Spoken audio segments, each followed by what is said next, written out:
Hindi ko alam. Actually, hanggang ngayon, hindi ko alam kung anong gagawin ko. Hindi mo malalaman ang gagawin mo kung wala kang gagawin. Bakit hindi mo umpisahan sa pagkausap kay Lolo?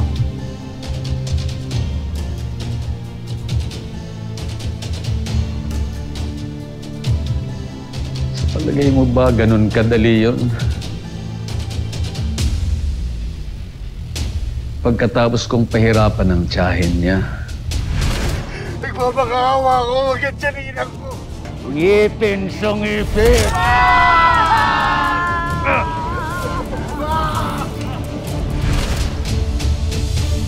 Na tinuri niyang ina-inahan, pinatay ko sa harap niya. Ito!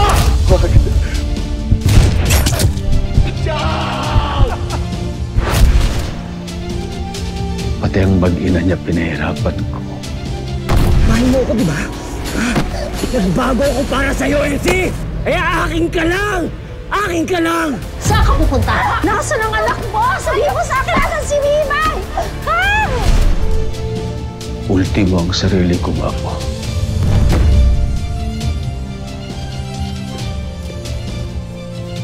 Mapatawad ka man niya o hindi. Ang mahalaga, ay sabihin mo ang totoo. Dahil karapatan ni Lolo yun bilang anak.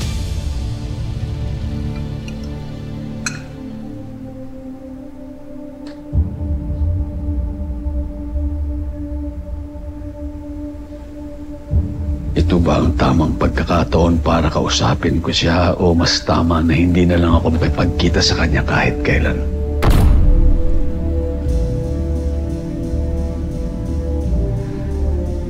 Dahil alam ko na kahit anong gawin ko,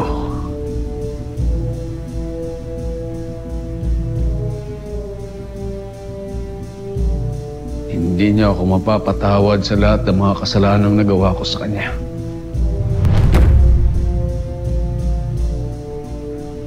Meron, Julio. Meron kang magagawa para makabawi sa kanya. Magpakaama ka. Harapin mo ang anak mo. Ang mahalaga, sabihin mo sa kanya ang totoo.